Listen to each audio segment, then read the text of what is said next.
Yeah, so hey everybody, welcome to Effortless Being. Takes no effort to be. I'm just sitting here chatting with John. We're just doing a follow-up to the final of our book. We're really excited to get the book out, and we're just finalizing it. Now we're just talking about the cruise that we're going on with Abraham Hicks and how how we travel a lot and how we make decisions and how people ask us, how do we travel around and do all these things. And so I was just talking to John about decisions. I'm like, yeah, we should record this. Maybe somebody will benefit from it. But yeah, like I was telling you, John, I was talking to my brother Adam, and I was like, come on, he's like 2 years younger. I was like, come on the cruise with me. Come on, it'll be fun. I'll show you around, introduce you to some cool people. We'll have a good time. And then he was like, this just goes to show you how the mind works, the conditioning.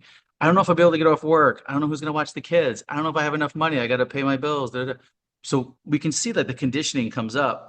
Those same thoughts would come to me, but I would look at them and I'd be like, I'm the creator of my reality. Like I'm the pristine infinite being. I can be, do, and have anything I want. Like I have that inner conviction and the knowingness that everything always works out, that I am already abundance itself. So everything's going to fall into line. It's almost like that inner conviction, that knowingness, almost like you're speaking it into existence because you're so sure that everything's going to line up and work out perfectly, whether it's synchronicities or whatever's going to happen. So I just say, I just told him, just make the decision. And then he's like, well, how do you do it? I go, well, you just say, okay, I want to go on the cruise. I want to go. So you go online, www dot whatever the cruise, the URL is. You book the cruise, book the airline, book the hotel, and it's done. And then everything else just lines up effortlessly. You just follow along and watch how things just, line up for you. But again, it can't come from a place of lack because then it won't turn out that way. It's got to come from a place of like a deep trust, like a deep knowingness that you are worth. First of all, you have to know that you're worthy, and you have to know what your true nature is, that you are the infinite being. You are the creator of your experience. You can be, do, and have anything you want. Not rob the character, the imperfect, conditioned character that I see out there stumbling and applauding him. Yay, get up. I'm talking about what the true nature of what we are, which is the totality of creation, of everything.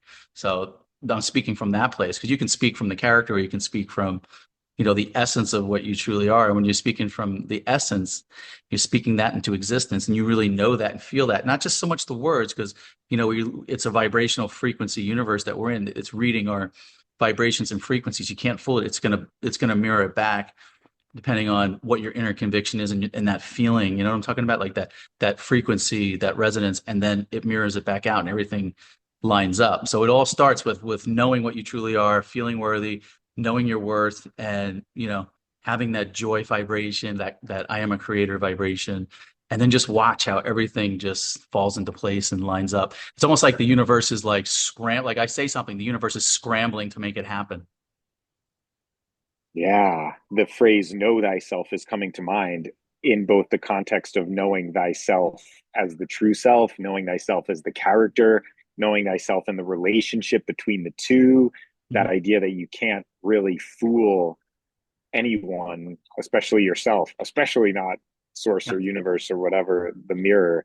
So recognizing when it's an aligned decision, lining up with the decision, making the decision, and realizing too when maybe a decision, the character wants a decision, but the greater self realizes the resonance is not necessarily there at the moment with that, and seeing if it can either be changed or simply allowing it to be okay that the decision is, the decision needs to be made one way rather than the other, just based on what the actual resonance of it is. But there's so much power in decision and knowing yourself, and no one else can know how you're feeling and what's going on inside you other than you. That's right. And you can't really fool it, like you say, because it's going to be mirrored right back out here. So, but that's what I love about the mirror is that like you can't get mad at the mirror because it's just all it's doing is just showing you what's really going on inside, what you truly believe, what you're vibrating, what your frequency is. So if you see something out in the mirror, that maybe you don't care for, you want to change, you can. You can just look within and just, feel within, like what am I identifying with? What am I believing? And then you can check that and then sit with it and be in presence and then really feel what you are and know what you are and question it and take it through. And you'll watch when you question it in presence, it dissolves and then you come back to your beingness. And then now you're manifesting from effortless being. You're manifesting from wholeness, from completeness. and it just kind of flows effortlessly and easy. Not like striving, having to make things in place. That's not your true nature. It's whatever is like expansive, not that constricted feeling. Then you want to like lay back and just check and pause the thoughts and relax back and, see where you're at. The decision to relax back into the effortless self and the effortless state of being is even a decision Yeah. within itself that I recognize, at least initially, with the idea of being conditioned into the character perspective. It does take a real decision to continually shift the focus back and relax it into the effortless state of being and the recognition of what I am. Just decisions everywhere. It's been my focal point recently, and making broad decisions such as I recognize what I am and I'm not going to let the character's perspective and emotion completely consume me. It's my decision to fall back, and then making the small decisions, hour by hour, day by day, to line up with that broader decision. When I lose myself in the character and I'm surrounded by people, making the decision, I need to excuse myself for a few minutes to sit in silence and bring my focus back to what I truly am. It Love feels so good when the big decision is made. Like, I'm going to continually do my best to recognize the broader perspective of the higher self, and then making the smaller decisions, which maybe it seems like, well, the character might be like, no, you're taking away from my joy by taking me out of this party. But knowing thyself and recognizing I am in a completely emotionally incoherent state, it is to both of our best interest for me to remove myself and broaden my focus back into the sense of awareness that is the more like loving, more powerful decision, even though the character might think it's not, because it thinks it's getting joy and validation from the external reality. Knowing the broader decision and then lining up with it is so powerful for me. I love that. It's like you're so in tune with your intuition. Your intuition's really doing a good job in leading you in the way that you should walk, and the decisions that you're making is so evident, like in your life and in your life experience, and the way that you're speaking with conviction and the experiences that you're sharing. It really shows how authentic it is. It really lining up, with what you truly believe yourself to be, what you not even believe, what you know yourself to be. And it comes across like not just in your words, but it's almost like in your energy that's coming across, that I could feel, off you coming. So the alignment is there, the congruency is there, and it's just beautiful to see how your intuition can really lead a person through things, and almost like effortlessly, really. It's like with an ease and effortlessness and automaticness. And what I'm finding too, when you were talking, what was coming through was neutrality. Like, I don't know, just the word neutrality kept coming, like seeing everything as neutrality in the space of beingness, almost like nothing can really throw you off too far one way or the other. It's kind of like you're just like this steady neutral space. And as the creator, I get to decide, what the meaning is going to be. Whatever's happening in the what is, I'm empowered to interpret it however I want to interpret it, and mold it how I want to mold it, which is such a beautiful feeling and an empowering feeling. So much different than the victim consciousness. It just seems like as of lately, I've had some people calling me, they were experiencing like victim consciousness, like, why is this happening to me? Do I have control? And I just love like bringing people from that place of victim consciousness to feeling empowered, because when they recognize their true nature, now they're feeling empowered. Like, wait a second, life can't just dictate things to me. I can create my own reality. I am worthy. You know, I do have some power here. I have the power to decide. I can look from the character's point of view, or I can look from the perspective of infinite being. I can really know what I am, and things can line up for me the way that I want them to. I'm supposed to be happy. Life's supposed to be fun. The universe is on my side. It's like my concierge in the sky. It delights me every turn. Like having these inner this inner knowingness, this vibration, this frequency that everyone can have. It's not just, and there's no one special. Nobody's better than anybody else. We all have it. It's just that we just need that space. Like I've been doing these mirror calls with people, just like holding the space for them and just reflecting back their true nature to them, what they truly are. And then they see it for themselves. And then that's when they heal. That's when they get this empowered feeling. And that's when they're reality shifts and their reality changes, and then they can really live like a joyful life. We're meant to have fun and have a joyful life, and they deserve it. Everyone deserves it. I want that for everyone. And abundance, like our book that we're talking about, is there's no shortage of abundance. It's not like it's being piped in, like all these material things are being piped in elsewhere. It's abundance. It's right here. We're creating all this abundance. Everyone can be rich. Everyone can have abundance. Everyone can be, do, and have anything they want. It's not like there's a supply that we're all fighting over. There's abundance upon abundance that everyone can pull from. And that's one of the things that it seems like the mind is telling people.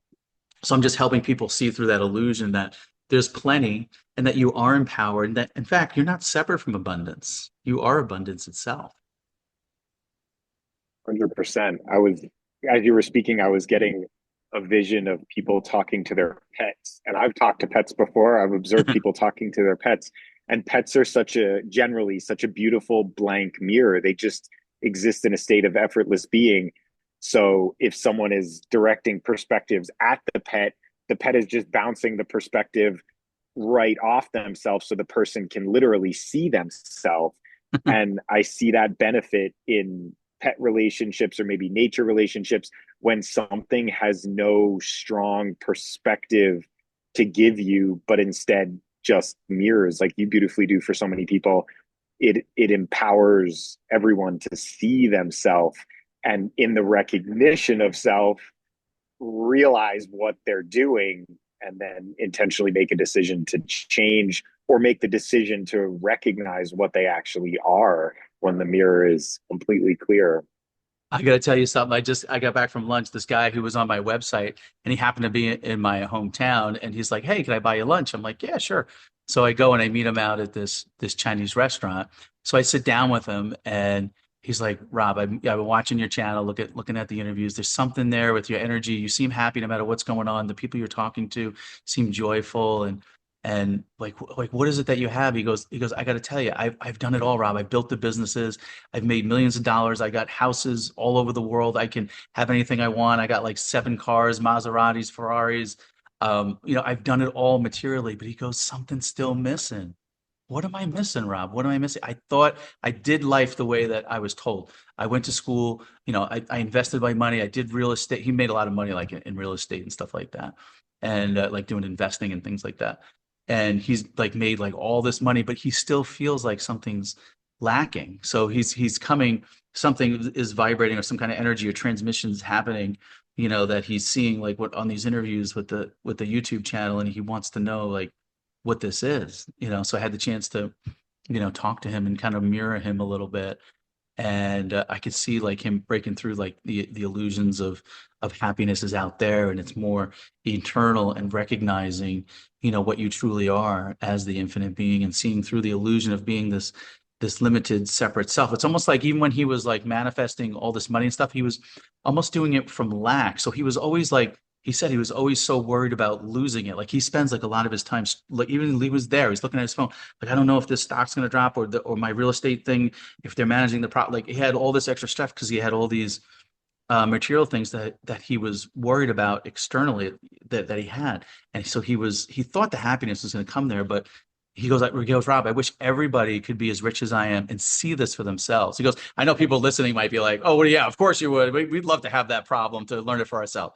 But I mean, these are people that I'm dealing with in the world that are they're abundant, like as far as materially, but they're not happy because they haven't looked inside and see where the true happiness is, which is realizing what you truly are, that you are the infinite being, that you are whole and complete, that there is no lack within you. And this way, when you're manifesting, it's coming from wholeness, it's coming from abundance, and it's coming from joy and effortlessness. There's no striving, there's no worry, stress. It's just the natural expression of what you are. And that's such a different place of being abundant than if you're abundant with the material things, but you're so stressed about losing them. You see what I'm trying to say with that? Like, so it was just really interesting that I had that lunch with him today. Yeah, that's a great example. And that recognition, until the self is seen internally, then the external world, being just a reflection, can't give that missing piece. The missing piece is you. The missing piece is me. It's Yes. ourselves. It's inside. And yeah, I'm moving in a trend more towards simplicity, realizing there is so much to appreciate in every second, and the simplicity of acknowledging and appreciating what's already present, as opposed to going out and getting more to appreciate.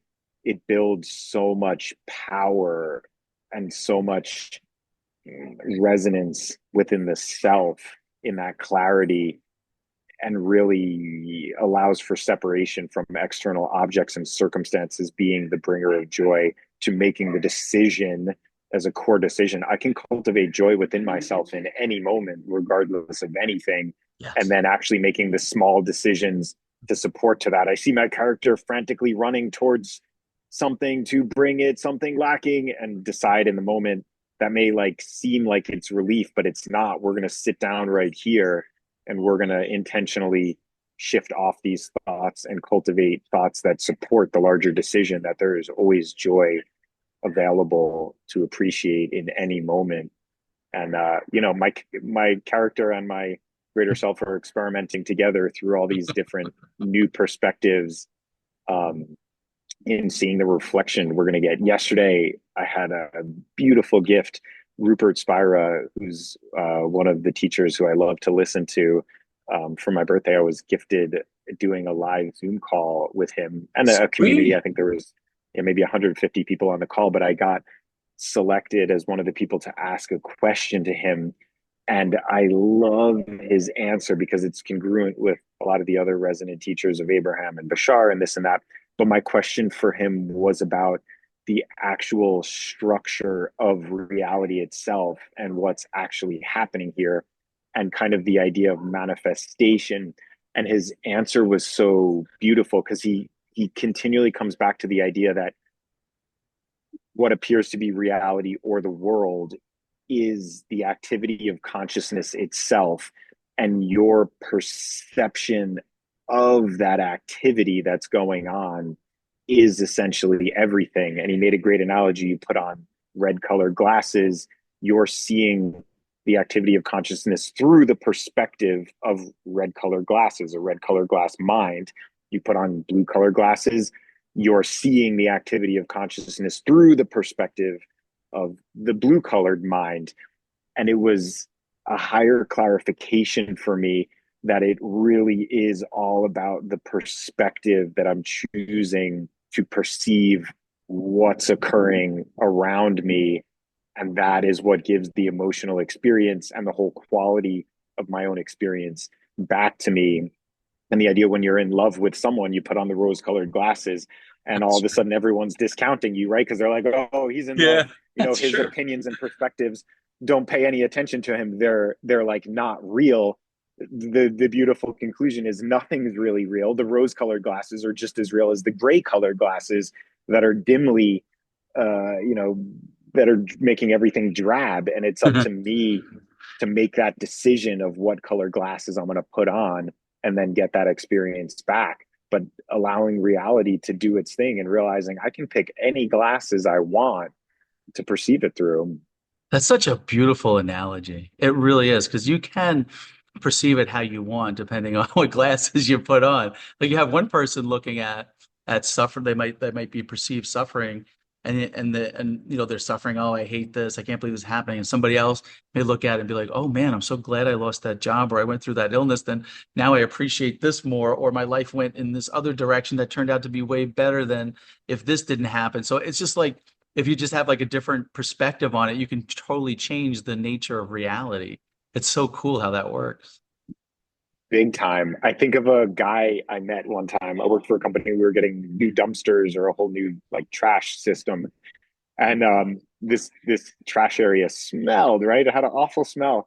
This guy who shows up from waste management or whatever company it is steps out, looks around, goes, smells like money. And he was like excited and enthusiastic for a big trash contract, because to him it smelled like money. And what a cool lens to perceive trash through, to actually be excited and embracing, because he saw the monetary representation of that, and the power that we all can choose. And then it seems like in time, the lens really steers the decisions we make and the actions we take and the things we say. And that actually really starts to steer the reality beyond the actual perception. It's almost like reality is coming to meet the perception that you're choosing halfway. I love that. It's almost like the universe is scrambling to deliver what you're trying to perceive right here. How Yes, powerful is that? That's just so empowering to to know that.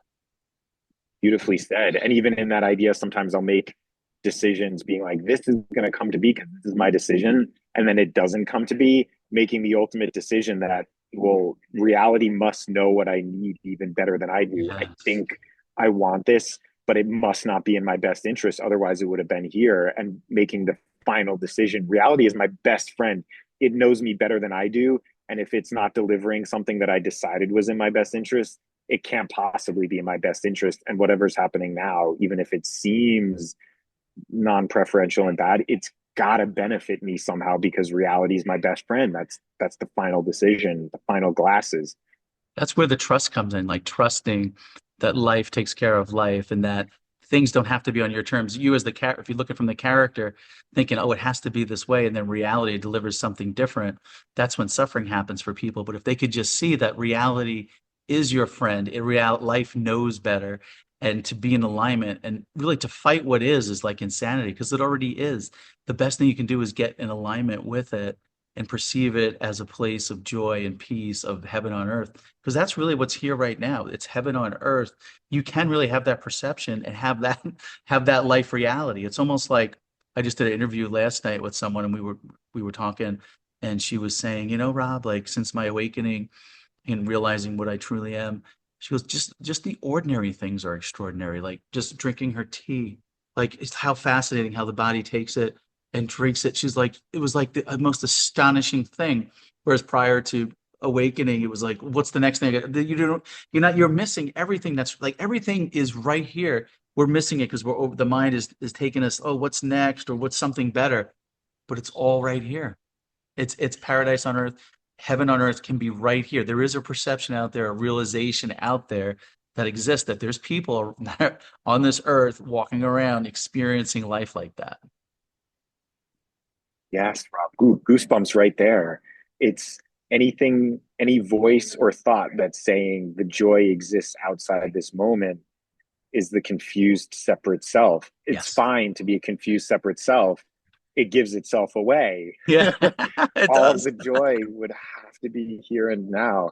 And I love that resonance. And it really is, it can become a fun dance. Make the decisions in, lean into the imagination, appreciate the thought of it, decide it's going to come to be, and then appreciate what is in the present moment, whether that decision and that intention comes or not.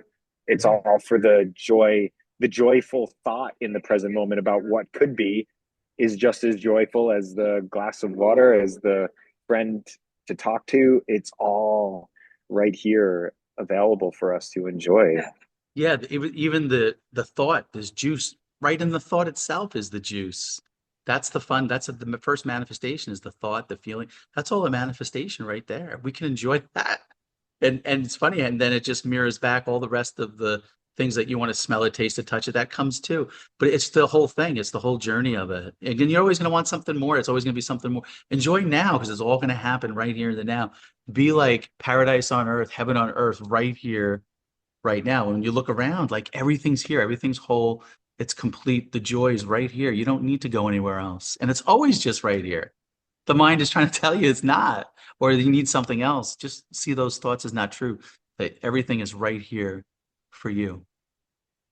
Yes. And that is a powerful decision to decide I am going to see that the joy is right here, right now. And any thought that tells me otherwise, it may seem more joyful to run off in another direction because maybe there'll be something over there. But bringing it back into the present moment is such a powerful decision. And I love that sentiment. Joy is right now. There really is Right here, right no now. higher decision to be made. No, it's right here. There's nothing better than right now. Nothing. It's right here. It's where all the magic is, all the happiness. But anyway, we should probably talk about the book, the game of infinite wealth and joy. I just love these conversations. It all ties in because that same energy and frequency that we're talking here is in the book. So it's almost like I almost feel like the book's like a transmission for people, because it's giving off that energy or that frequency of abundance, of joy, that's coming through, in the book in the way that it's laid out. And I just love the way it's coming together. I love all your updates you sent to me. I went ahead and updated. I just literally sent it over to you before the call, so you probably didn't have a chance to look at it, but I want you to look at the updates and see if it's what you like. We're getting really close now. Like if you like it, I can send it over to the publisher and we can get the book out there to people to start benefiting from it. I'm excited. I feel like we're there too. And I really enjoyed this journey. One of my favorite parts about the journey was the the lack of rigidity in a timeline idea of having real deadlines and things to meet. It opened a space for me that allowed me to only write when I felt inspired. I'd get a hit and a wave of excitement, like, oh, go right now. This is the best thought ever to go on in response to these questions or these ideas and to fill it out. And then recognize at certain moments too, the thought would come, you're not moving fast enough on this book, go do something, let's go write. And would sit again, making the decision, having made the decision, I'm only going to write in joy. And when I feel this nervous urge to correct the idea of a timeline, this is not the time to write. We're going to sit with it and realize this is not the energy of like the higher self, the truth that I want to embody. So I loved having the freedom and the timeline to develop. And I can say with complete certainty, the only times I wrote and contributed were when I was truly feeling open and inspired and excited to do so. That's beautiful. That's the way it should be because when you're aligned with effortless being, it's really you only take action when you feel inspired, when it feels effortless and ease. So if you're feeling stressed or overwhelmed, that's not the time to write. And that's why I don't put like deadlines or anything. I just say the book's going to write itself when you're feeling effortless, inspired, at ease, right? There's no real deadlines and any times that we have in place. Yeah, I don't even think I really gave many at all. If we do have something, then we can do it, or it can just be spontaneous. I like doing it spontaneous. Oh, I'm feeling it. I got this. You want to jump on a call? I think that's the way this one came out. Like you're like, oh, why don't we just get together on Thursday? And I'm like, okay, And even if it didn't work, it would be like, okay, let's do it Friday. I mean, it doesn't matter. It's just whatever feels aligned and effortless and the ease of it. Because that's why this book's going to be so powerful. Because it's not coming from like a traditional writing where it's like, oh, we have these deadlines and this stress and we're just filling information in there. No, it's coming from joy. We're already abundant. We have everything we need. It's not like we need this book to be out there. We're just doing it for the fun of it, like really for the fun of it. And it's like we're two billionaires like hanging out with these big mugs of cup and we're like having party and having fun. And we're like, who wants to join the party, man? Like it's more fun when you got more people. Like just add to the fun. Like I don't know. That's just how I view it. It's just like, hey, we want to share the fun with everybody. Like, why, come on in, everybody. Everyb. Can have fun. I want everybody in my space to be having fun and to be enjoying life and to be abundant and be able to be, do, and have anything they want. That's what I have in my space. That's what I resonate with. The juice is in that thought right there. Yes, it's fun. Just that coming, that emotion, that feeling in that thought is the reward for me right there.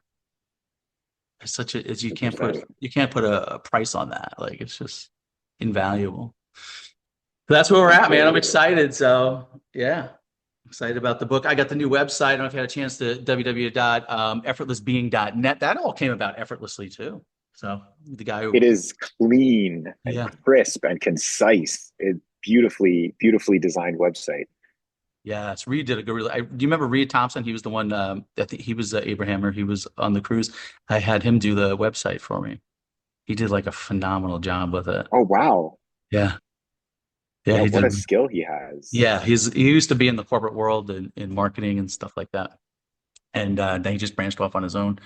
And the way things aligned, it was like, okay, he's meant to be with me. Like, it just all just unfolded like naturally. And it's been great working with him and so effortless, just like we are, like how we work together. It's not even I feel like we're playing and we're like playing with ideas and like it all just came back. Like there was no stress involved. It was all like effortless. And then then I'm getting all these clients now, like from the site, and it's all, I've been having to tell people no. Like, I'm busy now. I think I should raise the prices now because I'm like, because I still like to have my It's space, and time. wherever I'm working with, I like to give them their full attention and time, and I just want life to be enjoyable and fun. So you can kind of do that, structure your life, your everyday. I encourage everyone to do that. Structure your everyday life, make it like simple, like you were talking about, simple, effortless, easy. There should be a nice balance to your life, and why not? You can structure it that way. It doesn't have to be so like jam-packed and stressful, and take time like for yourself, like throughout the day, to just stare outside or go for a walk or whatever it is you like to do. Like, I like to go to the gym, lift weights. I do that. Walk the dog, go in the park. These are things I do like every day. I always prioritize that first. And then, if I feel like, doing a Zoom call or, like, it's like coming from spontaneity almost, like, and the effortlessness of it, the ease of it. So I Beautiful. encourage everyone Make the to decision and structure it that way. yeah, I remember having a meditation, maybe I spoke of before. I felt so deep, I felt so connected, and I said, "What do I do?" And the voice I heard back said, "What do I do?" And I had this wave of realization, "Oh, I'm the one deciding. Reality's filling the order, but I was waiting on it to tell me what to do." And then the paradox, because it's mirror, it was waiting on me to tell it what to Yes, do. that's beautiful So realization. yeah, recognizing, oh, I'm in the driver's seat. It's for me to decide. So empowering, it really is. I want that for Yeah, everybody. I want that for everyone. So yeah, I'm excited agreed. about the book, man. Like, excited, and yeah, we'll see how this unfolds. I put it up on the website too. So um, our book's up on the website because I know it's going to be. I'm speaking it into existence. Like, I already see it already here. It's happening. Like, I'm aligning. Like, it's already happened because it really already has in my consciousness. It's already there. I already see people benefiting from it. So it's up on the website as well to people to pre-order it. So Absolutely. And it's such a beautiful idea. It's such a beautiful thought to recognize what I'm doing has an intention behind it. And that intention is the continued upliftment of everyone, right? yes, Like the decision or the intention. What am I doing and why am I doing it? And then I've been culling out the things where I'm like, why am I doing this? And then realizing I don't actually know, or maybe it's for some sort of like protective measure, and then it's deciding like it's I'm not writing going to do that itself, John. anymore. I mean, this thing is like writing itself. Like, I don't really think I did much. Like, it's just kind of just flowing through and writing itself because it wants this to get out somehow. Like, it's like something like life just living through this space, and it's just happening effortlessly and lining up like something wants to express. 100%. So, what else you got? Anything else? I'm feeling so good, especially I'm basking in that decision and that thought that the joy is right now. The joy is right now. That's such a beautiful thought. And everyone could have that for themselves, not just you and I. Everyone just right here, right now is beautiful. It's only like, it's only when the mind comes in and tells you it's not, and you can see through it. You don't have to entertain those thoughts. They're like invitations taking you out of paradise. Be right here, right now, and enjoy it because the juice is right here. The paradise is right here. There are people experiencing the world like that right now. It's so cool. 100%. And then full circle back to our original, I think that was our first conversation was the thought party. Are you going to accept the invitation or not? Yeah, that was the very first Zoom call. If people go back and look at it, you can see it. Yeah, that was Yeah, it. You that was a go, yeah, great you go, one. which invitation do you want? You want to go to the invitation to the party, to the sad party? Wait, like, all the thoughts are invitations. You can go on the ride. It's like we're at an amusement park. You punch your ticket, you get on the ride, and you ride. Like, you can just decline the invitation. You softly decline. Like, it's not really for me. Oh, I like that ride over there, the party joy ride. Like, let's go. That's the The fun one. joyride, how perfect. Yeah, the joy ride. Maybe we end with that, the joy ride. That's perfect. All right, brother. We'll end there. I'm excited about the book. Like